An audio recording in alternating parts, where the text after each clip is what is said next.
All right. I think we will. All right. So let's get the Quid account up here, and then we will get started. I'm just trying to. There's always some sort of technical issue with Twitter Spaces. It's always fun to get those early segments in, but I think we've got everything set up. It's gonna be me from Quid today. Okay, perfect. Yeah. Yeah. So I just had the co-host that I sent out, but they can stay muted if they want. That hmm that works too. Yeah. So okay, cool. Then why don't we jump in, and if the Quid account gets the co-host invite, they can just accept it. Um, Yeah. we've got a really interesting spaces today.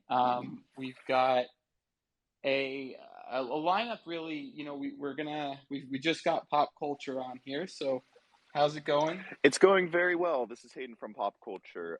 Klaus is having a little bit of technical difficulty, and he's working on getting himself on as soon as possible.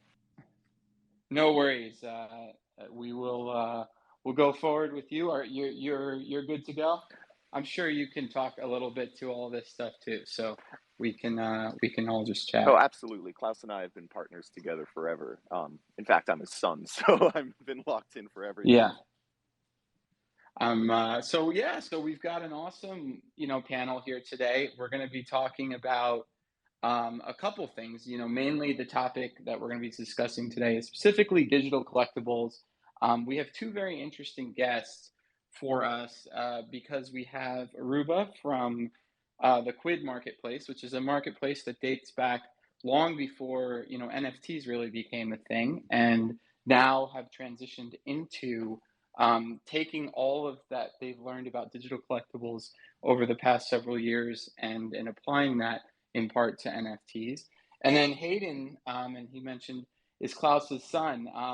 They have such a long and interesting history in both the physical and digital collectibles, as well as the licensing space, that we thought it would be an awesome opportunity to get them on and hear about some of the perspective of how Web3 has really influenced the digital collectible space. They were involved in some of the earliest NFT drop. So I think we'll be able to get some really interesting perspective there as well. And so, maybe an easy place to start is just having both of you guys introduce yourselves, and then I'll introduce the Satoshi verse for those of you who don't know about it, and then we'll talk a little bit about the drop that we have coming in on Quid, and get into the different topics for today's discussion. So, Aruba, why don't we start with you? Sure. Aruba here from Quid. I am the VP of Marketing and Community for the platform. We have been around since 2016, and we've got a strong community of people who have been with us for like 6 years now from the start. There's a whole bunch of, I think, like just old inventory and old collectibles that Quid has had early access to because it was some of the first in the market. So, we've done amazing collaborations like with some of the biggest brands out there today. Like there's Star Trek, there's like Game of Thrones, HBO content like Rick and Morty, and all of these like really amazing animations and anime as well, illustrations, movies. So it's a really great place, and there's just so much treasure to be found here. I've been with Quid for almost a year now, and we're gearing up for our second collection with Satoshi Verse. So it's exciting right now. Yeah, we're super excited as well. We when I first learned about Quid, it was actually through Klaus and Hayden, and we'll be talking to them soon. But it was so impressive to see some of the early IP that you guys brought on, like you said, with Disney and just all the hmm those connected brands. So super cool. Really really excited to talk more about our drop as well. But Hayden, why don't you tell us a little bit about your and your dad's journey through digital collectibles and collectibles and licensing more generally through pop culture. Yes, absolutely. So my family has been involved in collectibles and art for basically all of its life. My father, Klaus, is the owner of one of the world's largest and premier art archives called Globe Photos, which has over 20 million original negatives from 1938 onwards of Marilyn Monroe and James Dean and Audrey Hepburn. Truly an amazing collection. And so we've always been interested in things such as authentication and how to make sure all these art pieces stay legitimate. In 2015, we worked with a partner to develop an app called the NASCAR Emoji Garage, which was basically a proto NFT app before NFTs were even the names. We called them VATMs before everything. And they were supposed to be digital collectible trading cards that updated on the blockchain in real time. When drivers, for example, would win races, it would update all their stats and everything. So we've been really involved with the space basically forever, and we were very fortunate to have met Yatsui of Animoca, who introduced us to Quid for an IP we produced called Nyaching, which is one of our favorite lucky cats. And it exploded on Quid, and ever since then, we have been working with Quid to bring a bunch of amazing art, including the Satoshi Verse, which is probably one of our most favorite brands to have ever worked with. Awesome. Well, I certainly appreciate that. Did you get cut off? I wasn't sure if it sounded like you might have. Oh, I might be cut off. We're actually preparing a metaverse cosplay contest. So I'm actually live in a studio right now. So I'm trying to get some space away from everything. No, no worries at all. You're good. I just wanted to make sure we could still hear you. But yeah, so I'm so excited to have you both on. I think it's going to be a really cool panel. I'm Nick.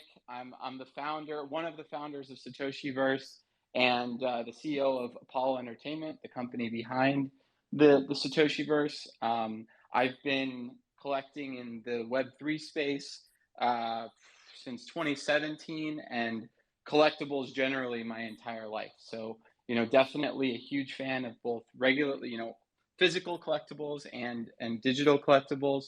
For those of you who don't know, the Satoshi Verse is a superhero blockchain universe. We started developing it back in 2020 with artist Jose Delbo, who happens to be my grandfather, but is also an 88-year-old comic artist who worked on pretty much every major superhero franchise you can think of, from Superman to Batman to Wonder Woman to the Transformers, for DC and Marvel professionally for over 60 years. So we had this idea of creating a superhero together that we called Satoshi the Creator. And from that, the entire Satoshi verse expanded. And now our biggest project as a studio is building a high fidelity play and earn game. But we are, with that, creating tons of different types of digital collectibles and really exploring different ways in which digital IP can give people access to our ecosystem at different price points, at different places in the world, and with different utility and interest. And so one of the cool things that we've been doing with Quid specifically is these packs of our collectible figurines, right? So we have our 8 Mo Army, which we released a couple months ago or a month ago. Time's flying these days. But they were these collectible figurines, and one of the coolest things I think is that that Quid has done a really good job, because of their background in digital collectibles generally, of making that user experience awesome. And so we've got these figurines that can be viewed in AR, and so now we're releasing our second release, which is actually our flagship collection, the Legionnaires, as many of you who are familiar with the Satoshi verse know, in a two-part series that's going to be on Quid starting on November 3rd. So we've got a lot of exciting stuff there that we'll talk about and that you've been seeing in the tweets and articles that are going to be coming out. But really excited to be working with Quid again, and yeah, ready to jump into some cool topics here. So I guess one thing that we can talk about first is just collecting in general. What is something, I guess, to you first, Aruba? What is something that you've Mhm. enjoyed collecting in your life, and why, I guess? Um, I think for collecting for me is really personal, and I think I'll also add to that, just the fact of when somebody, even as children, right? Like collecting is something that's so personal and rewarding, even from like a very early age. For example, with kids, when they start to get into cars, for guys, for boys. I have two boys. And so when they get into cars, then they want these Hot Wheels, and then they want to collect more and more and more. And just seeing their collection grow, and then like having them create these like elaborate garages and these like long lines of cars and stuff, and it's so rewarding to them, and it's so appealing, and from such a small age. And then for same for me, I remember when I used to really start to get into a new toy or something of a new genre, you could say, then, I would go all in, from the time of like Lego collecting, or even like the phase of stamps and coin collecting. Then I was never a Barbie person, but I know my sisters, would love to collect all these like Barbie things. And so it's such a very kind of inbuilt concept for everyone. And so when I got into this space, it was so relevant for me. And then especially with Quid, and being able to see all these these kind of very familiar brands like Powerpuff Girls, Golden Girls. I was like, oh my god, this is all the stuff that I used to obsess over while I would get my hour and a half of TV time when I was a kid. This is what I would take out time to watch. And now, I have all these digital collectibles that I can have in my app. So for me, honestly, I think the things that I really loved collecting for my childhood when I was growing up was probably Lego, which I really was obsessed with. And then later on, as I grew up, you guys probably have you probably have in the past, but I used to love collecting cassettes. So I'm a kind of a music fan. I was a singer back in the day too, so I would have this huge collection of cassettes that I still have some in a box today. That's awesome. Do you have a cassette player to play them, or do they kind of just sit Yeah, idly at this point? yeah, I do. That's also in the Nice. box with it. All right, all right. So yeah, so no, I mean, I agree. I think, collecting can be so personal, and I know when I was a kid, it was cards, Pokemon cards, and then Mm. Magic cards, and then Hot Wheels, and now it's just boxes and boxes and Mhm. boxes in storage and in my house. But Hayden, what about you? What was something that you collected that you enjoyed, and why? Yeah, it's really interesting hearing Aruba's answer because the more you think about it, the idea of collection is an extension of identity. It's about like you collect the things to make your personality or that are part of your personality. So, for example, I love World of Warcraft. I've been playing this video game since, I don't know, since I was 12. I see one of my real life friends is in this Twitter space, and he remembers coming over to my house in high school and watching me play World of Warcraft. And so one thing I loved collecting were the World of Warcraft magazines. There were only 4 issues, and I'm really upset that I'm actually missing the issue number 3. I just can't find it anymore. And so everything we collect is basically reinforcing our identity. Again, I love video games, so I would collect video game box art. I would try to keep the cases so I could put them on a shelf and display them so people could see what I'm into, what I'm interested in. I loved collecting coins. I remember there was like those 50 state coins where each state had their own unique quarter, and you Mhm. could plug it into its own board and show that you went and collected everything. Which is funny because that's really related to Quid's platform in the gamification aspects in trying to make sure you finish the entire collection. Because once you collect everything, you get to show it off. And that's probably, in my opinion, the biggest thing about collection is the ability to show it off and show off what you have done. People don't collect things and then put them in a drawer so no one can see them. People like to collect objects and collect stamps and collect, I don't know, wine bottles, labels, everything. Cowrie shells, even. My dad collected cowrie shells when he was in Portugal, and it was one of the most loving gifts I ever got from him. Was he had this little bottle filled with cowrie shells that he handed to me when I was a kid, and it's just such a cherishment because it's something he collected as a kid and he wanted to share with his son.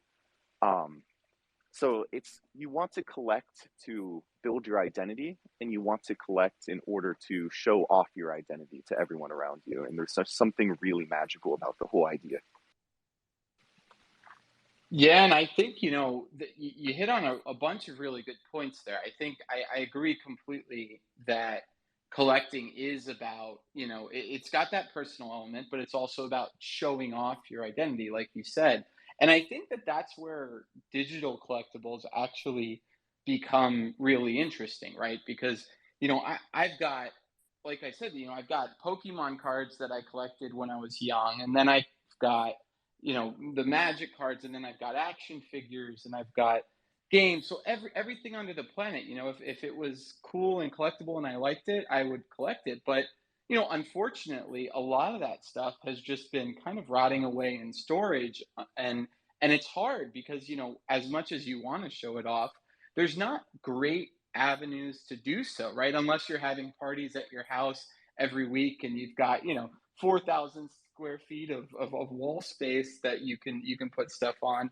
It's hard to really organize things and present them in a way that is viewable by all of these people. So even just at the basic level, I've got digital art frames on my wall, right? And those can cycle through 50 or 100 of the NFT art pieces I own. Whereas I've got physical art, maybe I've got 10 to 15 pieces in my whole house, and those are mostly ones that my family have done that are important to me for other reasons. But digital made that so easy. But then you kind of take that a step further, and with the metaverse and digital art galleries and different ways of viewing things and showing things off digitally, I think you get out of this issue that we've been having with regular collectibles, where you got to find places to store them and display Hmm. them, and so you don't have that with digital collectibles, which I think is really important. I think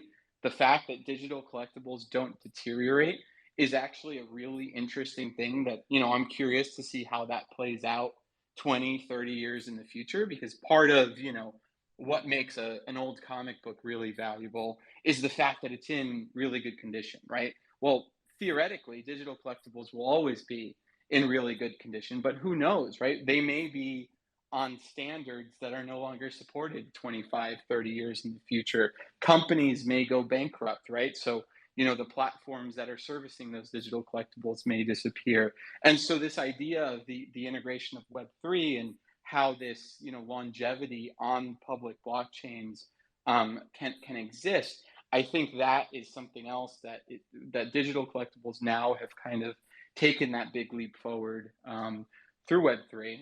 But yeah, I think there's a lot to unpack there. Now, Aruba, Hmm. Quid's been around before NFTs became popular, right? And so we've talked a little bit about NFTs and how Web3 technology has kind of changed the game. But you guys really knew the game before the game changed to the extent that you guys think that it has. Yeah. How has Web3 technology, in your view, changed the way that digital collectibles are consumed, and what changes has Quid made because of that? Yeah, that's a great question. The way the way I think Quid came into Web3 is very natural, and just the fact that they both complement each other is also, um, I think, beneficial to both sides. So like you said, companies can go out of business. Let's say, like, as before, when Quid was a run as a startup, it was all matter of how long you can make money, and you have investors behind you, and they're like, they're feeding this beast and keeping things running, right? Now when you come into Web3, it's completely different. The Quid has its own token, it has its own kind of built-in economic system. So once we do initially start to offer the token to the US, and we built in the integration more and more, the token is supposed to support Quid. And we're at this on this path of a vision where Quid will be able to last 100 years even without having any kind of external support, because the community, the members themselves can support it, they can run the economy for it, they can also make decisions about what they want to do, um, and be able to bring in new IP as well as they feel fit. So I think in that way, Web3 is very complementary to what Quid is doing and has planned to do in the future. There's I think there's also some like extra added utility that we did not even think of when we first came into the space.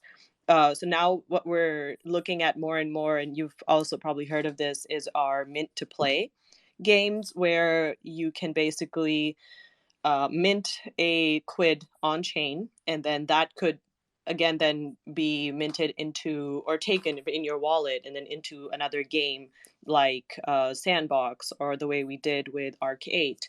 And now there's also another like NFT integration we're doing with a company, the game called Life Beyond.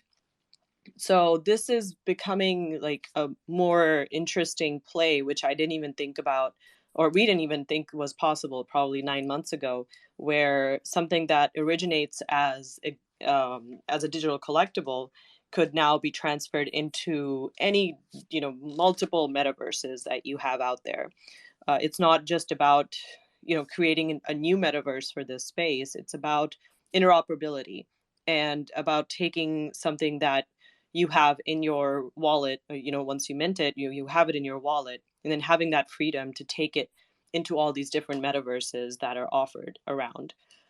So I think that was something of a surprise. I think for us, it's very complementary to the platform, and I think it's very beneficial to our collectors, because they can now take these items and they can either sell it to other audience of all these other metaverses, or they can take them and then have a single, you could say, like an identity or like a profile of a person, and you can take that same profile into all these other metaverses and carry that identity into multiple spaces around the metaverse. So I think that's something that's really unique to Quid, and I can see this as being, I think, a very unique aspect of the platform. Yeah, absolutely. I think that that interoperability layer and kind of the ownership layer behind NFTs makes those sort of integrations possible, right? Because as a developer, I can look at someone's Ethereum wallet and say, oh, this person has this NFT from our Satoshiverse collection that we minted on Quid. They can now, come and we can do this. And then, we have certain standards, and I think there has to be a lot of work. I think we're pretty, we're starting to move slowly in that direction, but the metadata, the standards need to evolve in order for interoperability to really be possible, across multiple metaverses and platforms. But we're starting to see, I know as developers, we're starting to see a lot of companies working specifically on that, right? And Mm-hmm. so as something that you guys have kind of done for that's really significant for me is kind of mastered that onboarding to user experience to NFT experience, and I think that that's where the value in that comes in, right? Because interoperability, I think, is going to be something that you can do with a lot of NFTs, but I think the important part there is actually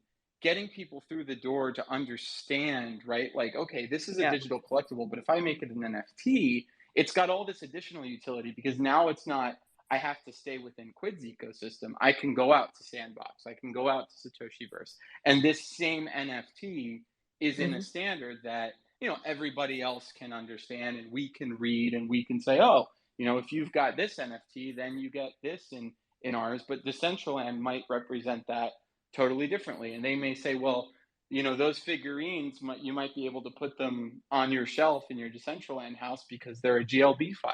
But then, in our world, they might be some playable character or whatever it might mean, right? So I think that there's so much you can do once you unlock that ownership layer, which I think is awesome that you guys are kind of building those rails.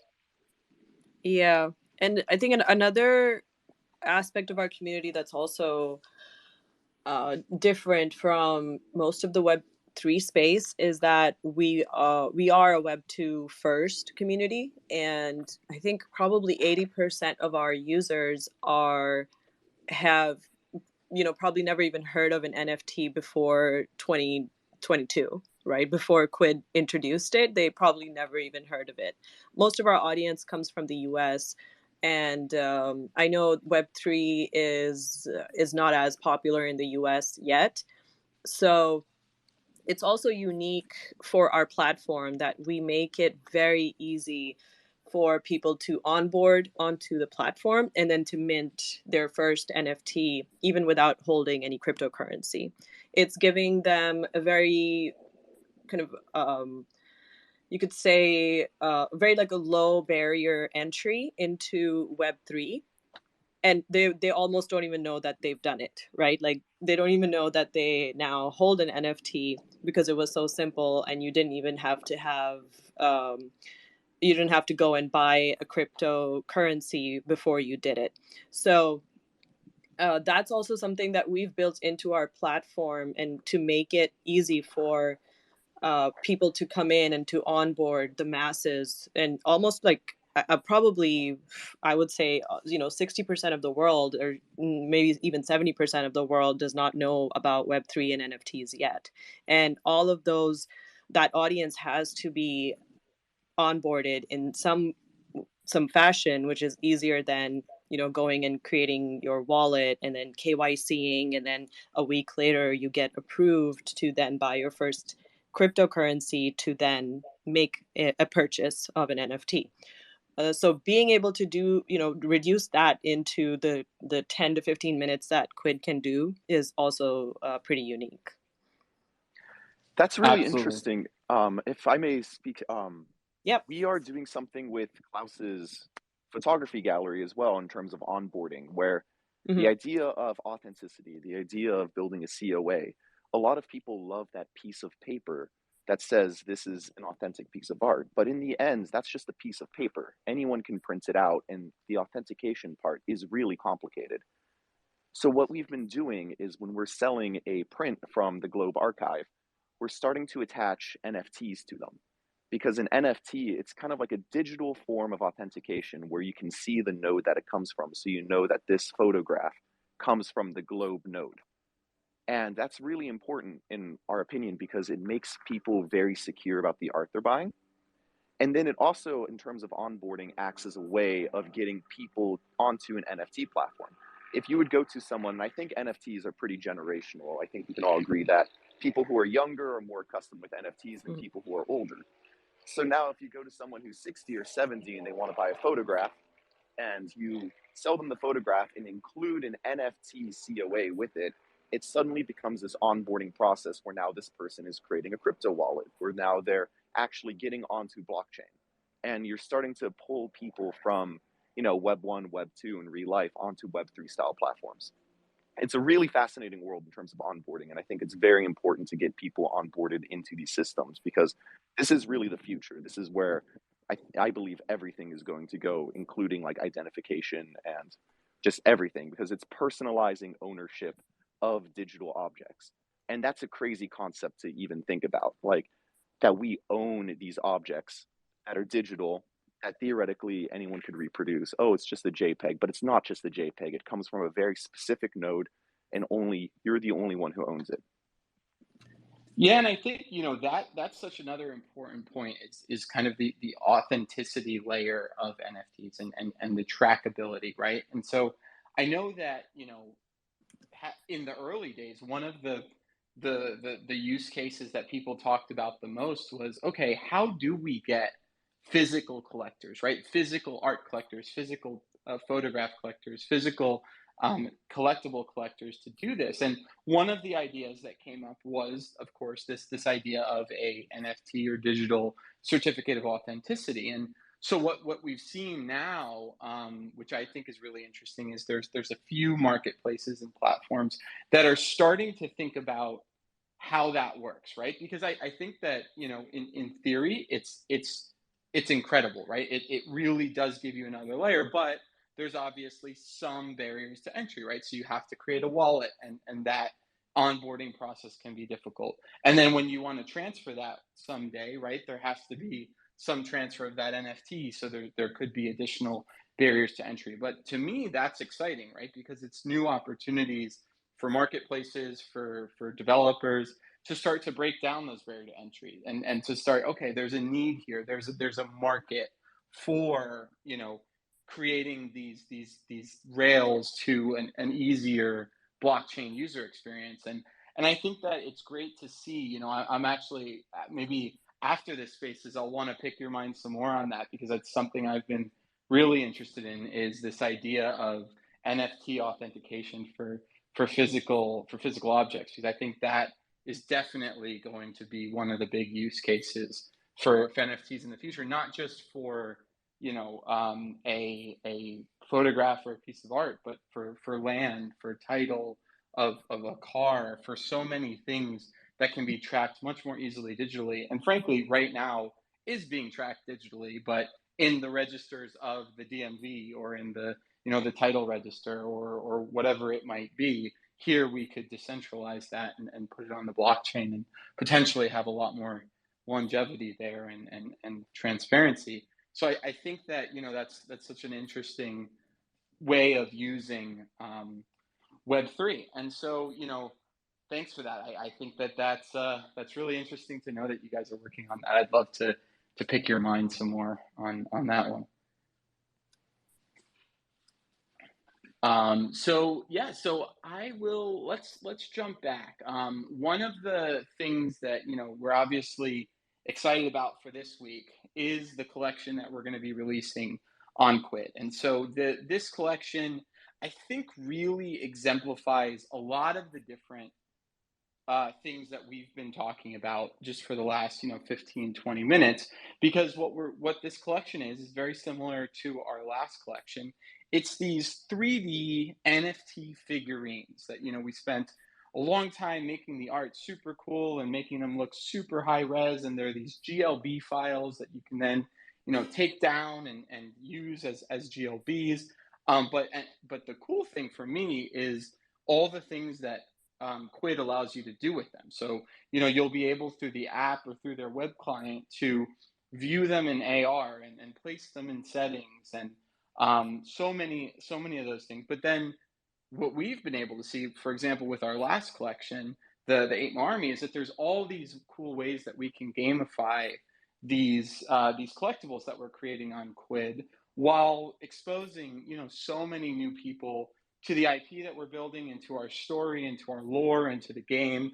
And so for us, we're super excited, not just for this collection, but to keep working with Quid on, many different ways where we can take advantage of their years of experience of creating really high end, low price digital assets, and take advantage of those rails to do different things with our own IP. So for this collection, there's going to be a chase reward that we'll get into. We're going to have a whole article coming out soon that gives everybody all the details. But the idea is for these NFTs to eventually have additional utility, whether it's as a chase reward or as a set, and enable you to do certain things in the future. So we'll definitely get into that in a bit more detail later. But I wanted to go back to Aruba.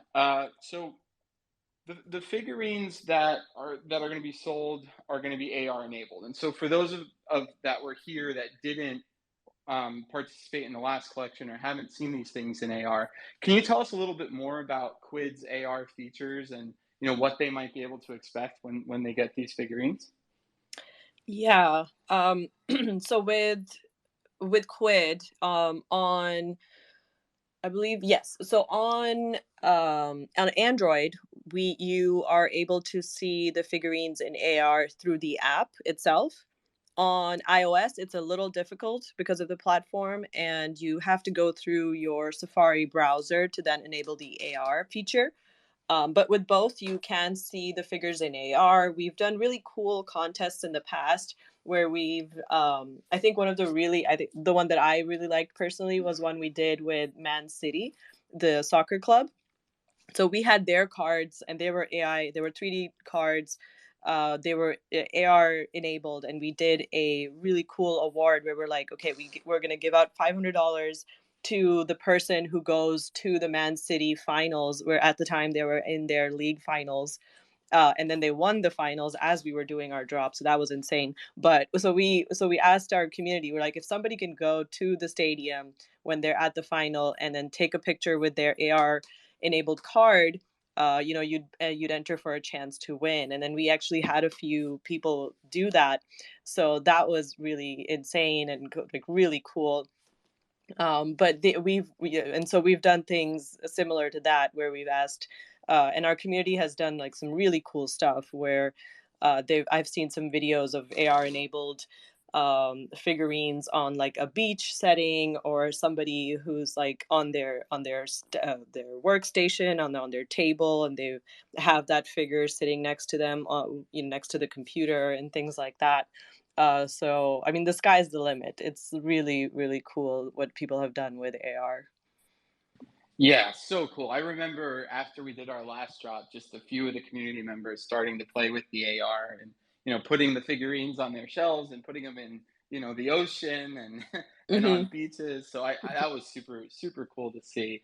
I guess going back to you, Hayden. So you have a really interesting story with your dad. Of particular, I thought was super cool because back in the day, you guys were part of establishing the LA Comic Con with Stan Lee, which was, obviously I'm sure that was an awesome experience. But I think through that, you got to see, and through obviously the other businesses, you got to see kind of a long history of physical collectors, right? Physical collectors who are collecting comic books, they're collecting action figures, they're Hmm. collecting photographs.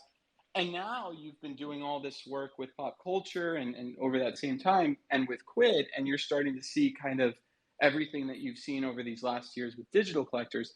I guess the question is what are the big differences and similarities you see between physical collectors and digital collectors? Are they kind of wired the same, or are there kind of key distinct differences in what you're seeing? Oh man, Los Angeles Comic Con. What a long, strange trip it's been. Yeah, it's so interesting going to these Comic Cons because, especially at our show, and we see all the numbers in consumer spending habits. Nearly 40 to 50% of what people spend money on these cons are collectibles, especially Funko Pops. I think Funko Pop has really dominated the physical collection industry, where people, if you go to one of these Comic Cons, you'll see rows of these Funko Pops and little figurines. I think the biggest thing is the difference would be that people who are collecting digital collectibles, at least at the moment, are probably more passionate, in my opinion, than the physical collectors, because the digital collectibles haven't necessarily had a great way of presenting them to the public. While when you have physical collections, you can put them on your wall, you can put them on a shelf and everything. And I think that's what's very interesting about the whole AR elements as well, is because we saw with our Nyaching Lucky Cat that people would make little stories using AR of the Nyachings, of like putting them on shelves, as Aruba said with her cards, and like actually narrating stories. I think I remember the first AR NFT I got was like a DeLorean, and I got that for my birthday. And the first thing I did when I was out and about and at a bar with my friends is pull out my phone and show them an AR. So I think the similarity is that both are passionate, but digital collectors are probably even more passionate because it's more personalized. It's more they're collecting for themselves. And now that you're able to, do this merge of worlds where you're able to take the digital and show it into the physical world, it's just going to become a huge boom. And I mean, at the Los Angeles Comic Con, we can already see that we're having a whole metaverse area being built where we have actually Quid coming. So if you're in Los Angeles, come to the Los Angeles Comic Con and come meet your favorite people at Quid and at Satoshiverse. It's going to be a blast.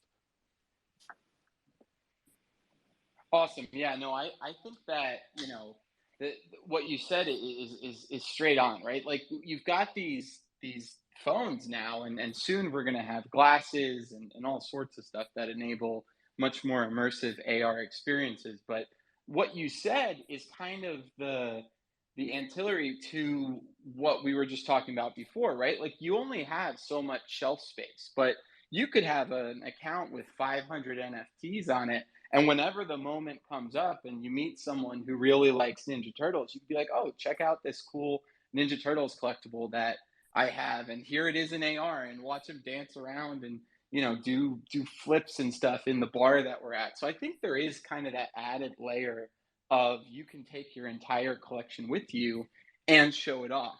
I was thinking while you were talking about Funkos, kind of a really interesting phenomenon that I've seen in the digital collectible space, and that's digital collectibles that come in boxes, right? This idea of unboxing digital collectibles, and to me, at first, I thought, that's such a weird way of doing it, right? Because the whole reason that physical collectors keep it in the box is obviously to preserve the value of the item, and they keep the box in super good shape, and it's there's a certain loss of value that comes with unboxing, but replicating, I think the takeaway is replicating that experience in the digital space, even though it may be illogical, right? To have a boxed and unboxed version of a digital collectible, there's been some appeal to that, right? And I think people want to feel that certain collection to what they've experienced as a physical collector when they're moving over. And I do think that that's partially why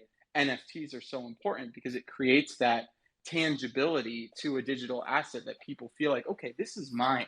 I have property rights over this. And so I it's funny, and I don't know if you have any thoughts on that phenomenon specifically, but it's something I've observed, and I'm just like, it's interesting because we think about this a lot, this crossover between physical and digital, between Jose and what we're doing with Satoshiverse. It's always interesting to think through what is that cross section? How does it happen?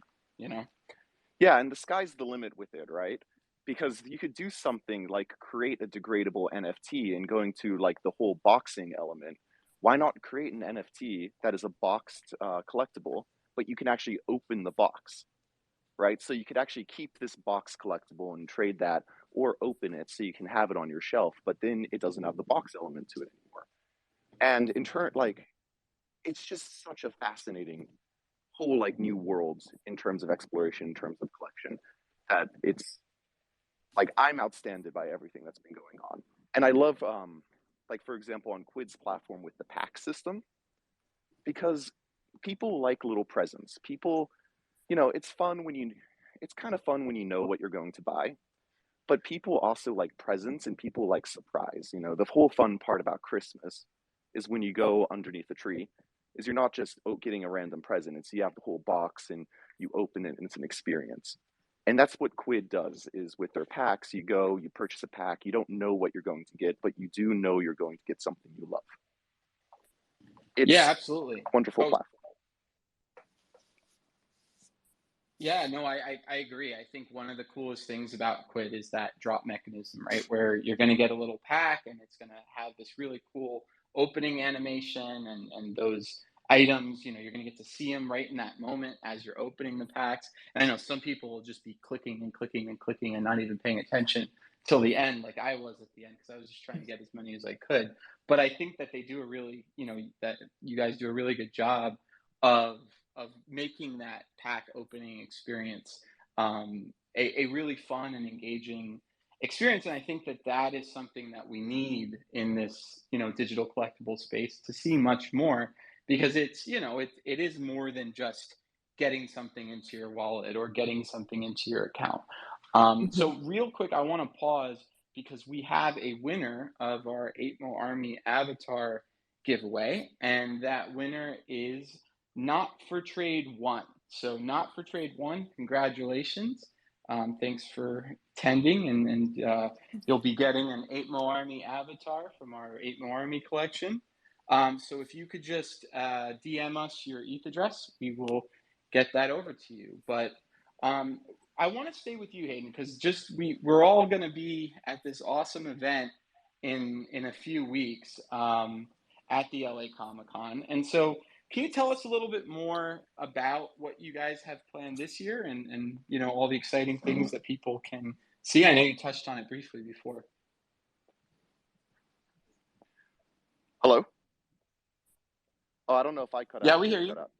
Oh, so Los Angeles Comic Con, way too much going on this year. Some really exciting stuff that I can't necessarily say yet, but we are developing a really cool metaverse corner with some amazing companies, and we're going to be doing giveaways there. We're presenting our Comic Con metaverse, which is one of the most fun projects that I've ever worked on. We're actually developing a whole cosplay contest that's going to go live in the next couple of days. And I'm actually at the studio right now where we're prepping for that, where we're intermingling the real world with the digital world in Web3 by having a real life studio with cosplayers that's going to be injected into our metaverse. And then in terms of interoperability, we're developing whole systems where you can take collectibles from our metaverse and put them either on OpenSea or on different wallets. It's very important. And like our whole motto is we want to democratize creativity. We don't want people to be trapped on a platform. We want people to be able to go everywhere. And also in Comic Cons, one of the saddest things with Comic Cons is they're very regional oriented. So by building a digital Comic Con, it's a 24/7 Comic Con where hopefully every Comic Con in the world is part of, and you can just come visit and see all your favorite brands, all your favorite artists, all your favorite companies, everything. In terms of Los Angeles Comic Con this year, well, you're going to have to come and see. It's probably going to be our most amazing show yet, and I'm just nothing but excited for it. It's my favorite time of the year, in this one especially.